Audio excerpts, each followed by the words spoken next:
안녕하세요. 6월 22일 목요일 10분 말씀을 올려드리겠습니다. 성경 말씀은 요한복음 5장 35절에서 38절까지입니다. 요한은 켜서 비추이는 등불이라.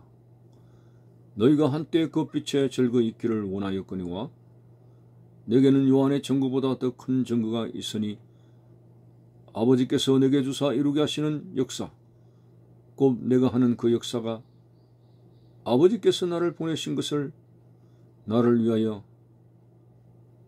증언하는 것이요.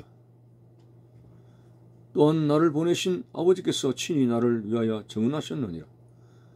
너희는 아무 때에도 그 음성을 듣지 못하였고 그 형상을 보지 못하였으며 그 말씀이 너희 속에 거하지 아니하니 이는 그가 보내신 이를 믿지 아니함이라. 아멘. 이스라엘 백성들이 많은 세월 동안 메시아를 기다렸건만은 메시아가 과연 그들 앞에서 복음을 외치고 계셔도 오히려 예수님을 알아보지 못하고 죽이려고 혈안이 되었던 모순을 발견하게 됩니다. 예수님은 안타까웠습니다. 그들에게 생명을 주시려고 그들의 터전에 빛으로 오셨지만 그들이 도저히 받아들이질 않는 것에 대해서 오늘 본문의 예수님은 세례 요한을 비교해 가면서 자신의 증언을 확실하게 구분짓고 있습니다. 세례 요한도 한때 죄의 어둠을 밝히는 빛의 등불로 사람들이 기대를 했습니다. 그래서 죄인들이 요단강에서 세례를 받았습니다. 그런 세례 요한을 언급하시면서 세례 요한보다 더 큰 증거가 자신에게 있다고 말씀하는 것이, 세례 요한의 사명이 뭡니까? 하나님의 아들 예수께서 이 땅의 사람들을 구원하시기 위해서 말세에 하나님의 의해서 보냄을 받은 하나님의 아들이심을 세례 요한이 증거하고 있는 것이고, 예수님의 증거는 바로 세례 요한이 증거하고 있는 실존이신 예수님이십니다. 그리고 그 예수님은 하나님께서 아들에게 맡기신 모든 것을 사역하시고 그리고 하나님 아버지의 말씀을 증거하는 일을 하시기 때문에 세례 요한의 등불보다 말로 다 할 수 없는 그런 확실한 증거, 메시아로서의 증거를 자신이 하고 있다는 사실을 백성들에게 지금 말씀하고 있습니다.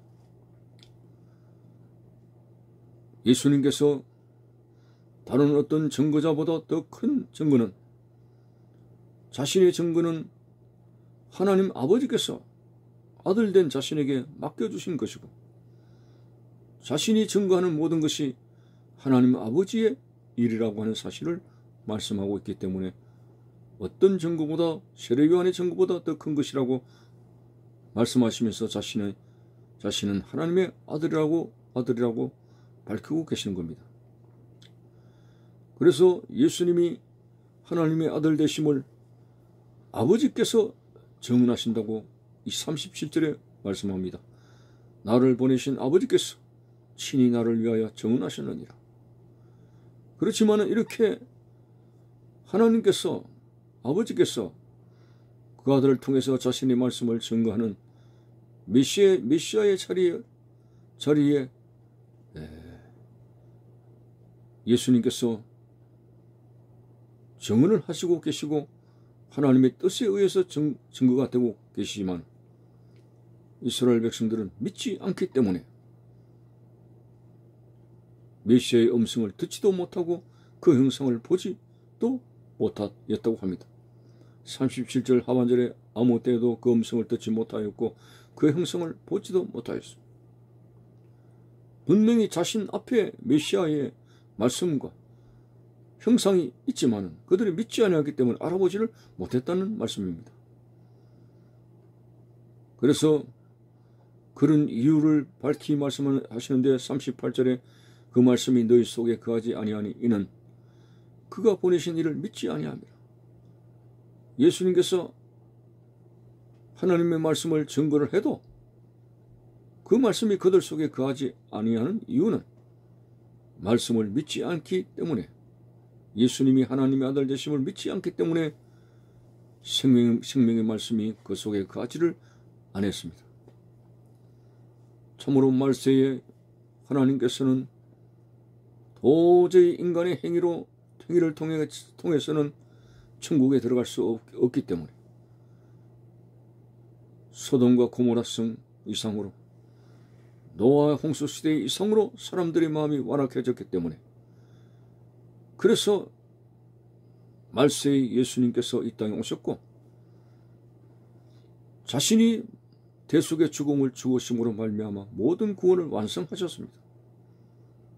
우편강도처럼 그 순간에 믿기만 하면 오늘 네가 나와 함께 낙원에 있으리라 한 대로, 그리고 바울이 증거한 대로 주 예수를 믿으라, 그리하면 너와 내 집이 구원을 얻으리라 한 대로 믿기만 하면 구원을 얻는 역사가 나타나는 이 마지막 시대의 은혜의 시대가 된 것인데, 이러한 예수 그리스도를 믿지 않는다는 그 자체를 두고 어떻게 구원의 여망이 있겠습니까?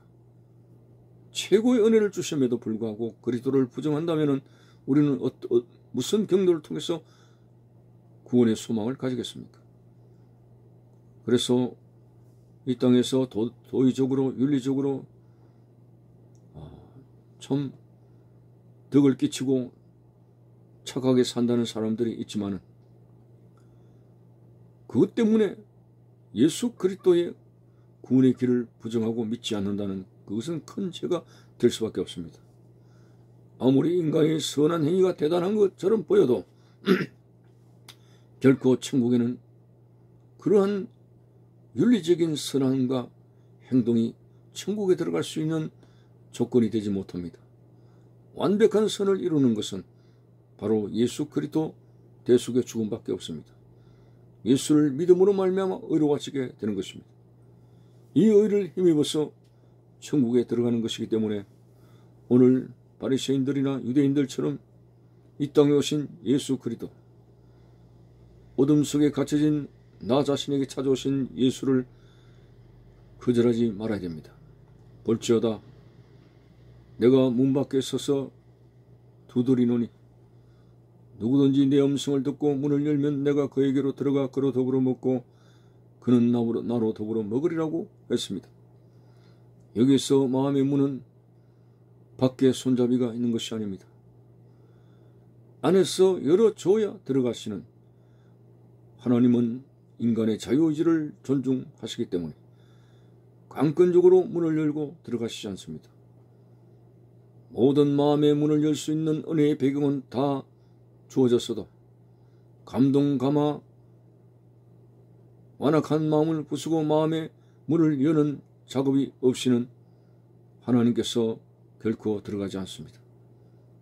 그러므로 복음 전도자의 모든 외침대로 주 예수를 믿으라. 믿는 자가 되기 위해서 마음의 문을 열면은 성령께서 역사하시고 오늘 감동 감화 주사 예수님을 그리스도라고 하나님의 아들로 믿어지게 되는 그러한 은혜를 받게 됩니다. 지금은 구원의 날이요 은혜의 시대입니다. 인간의 어떤 행위 조건을 가지고 하나님께서 천국에 들어오라고 요구하지 않습니다. 오늘 전적 타락세를 주장한 칼빈의 이야기대로 우리는 진정한 선을 행할 수 있는 그러한 의지조차도 없는 오늘날의 사람들의 완악성을 보면서, 그래서 십자가를 통해서 이루신 예수 그리스도의 구원의 사역을 받아들일 때 십자가의 피를 통해서 용서를 받고 구원에 이르게 된다는 놀라운 사실 앞에서 유대인들처럼 예수 그리스도를 거부하고 메시아를 거절하는 완악상을 버리고 그리스도로 충만하며 예수님이 나의 구주가 된다는 확실한 사실 속에서 흔들리지 않는 견고한 구원의 투구를 쓸 수 있는 여러분들이 되시기를 바라는 것입니다. 감사합니다.